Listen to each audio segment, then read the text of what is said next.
Saludo en el estudio a Jimena David, investigadora de México Evalúa. Buenas tardes, Jimena. Buenas tardes, Elena, ¿cómo estás? Bien, Jimena, un gusto tenerte aquí con nosotros. Igualmente. Queremos que nos platiques cómo ha sido esta evolución en los últimos años. Claro, bueno, pues como ya han visto en las cifras nacionales, el homicidio después de empezar a bajar durante 2013 y 2014, en 2015 y lo que llevamos de 2016 empezó a aumentar otra vez. Y estas son cifras nacionales que nos preocupan a todos mucho porque nadie quiere verse que se repitan los niveles que teníamos en 2011 y 2012, donde la violencia se salió de control por completo. Entonces lo que hicimos fue analizar en los estados hacia dónde se está moviendo la violencia, y la violencia en términos de homicidio doloso. Y lo que encontramos es que los estados que típicamente son pacíficos, como Colima o Nayarit o Yucatán, son los que han experimentado los mayores crecimientos, y este crecimiento ha sido constante desde 2007, es decir, no se ha detenido. Siguen y siguen creciendo a pesar de que a nivel nacional hemos tenido años de mejora. Estos estados, lento pero seguro, están empeorando en homicidio. ¿Y a qué fenómenos en particular se debe este repunte de la violencia en estos últimos años? Pues lo que creemos, sin poderlo afirmar más allá de toda duda, es que mucho de lo que pasa es resultado de una estrategia que ha sido quizás más mal planeada por parte del gobierno federal. Por ejemplo, lo que observamos es que durante 2014 se hizo un operativo muy fuerte en Michoacán, porque la violencia en Michoacán repuntó mucho en los años anteriores, y a partir de eso, en los municipios, sobre todo cercanos, como del Estado de México y Guerrero, la violencia migró a donde antes no había tanta violencia.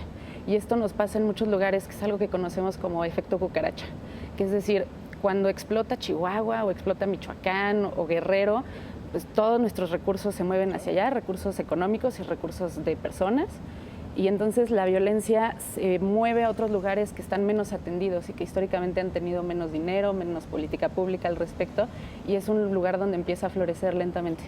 Y que no son los focos rojos, que son estos estados extremadamente violentos, pero que se vuelven un problema cada vez más notorio.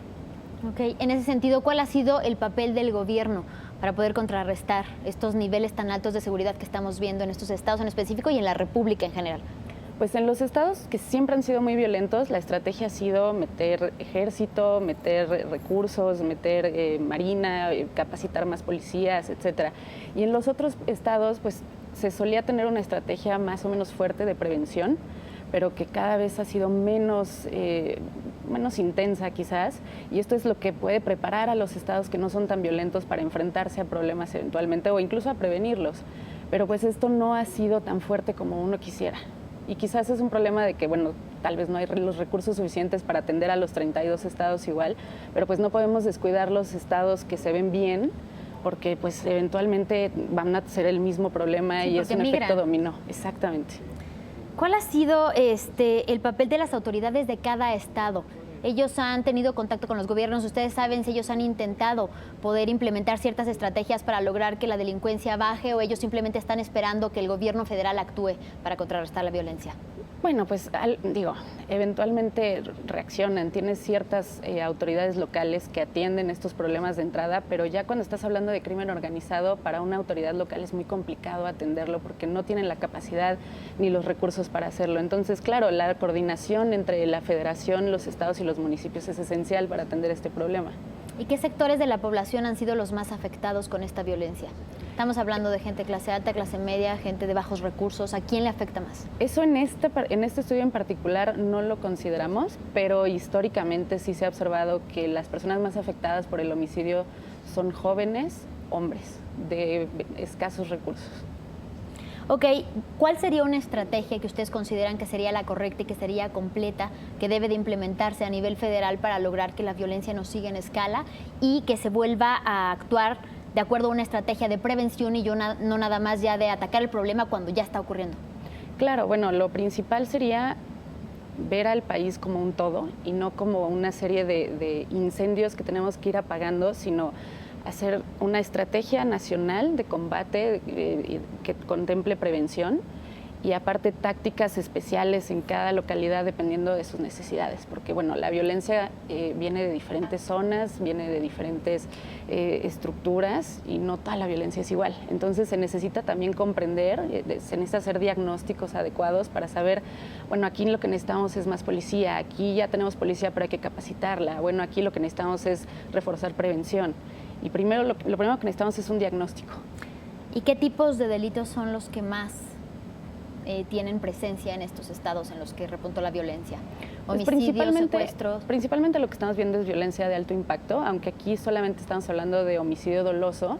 Cuando estamos hablando de crimen organizado suele estar acompañado de secuestro y de extorsión. Esos son los más comunes, esos tres. Esos son los delitos de alto impacto que son los más visibles. Digo, obviamente hay robo y robo violento, que es quizás el más común, pero que no tiene el mismo impacto en la población como los delitos como la extorsión, el secuestro y el homicidio. Ok, y finalmente preguntarte, en México en general históricamente estos estados se han visto afectados por la presencia del crimen organizado. ¿Estamos diciendo que ellos son los que han perpetrado esta alza de violencia o quiénes son los responsables?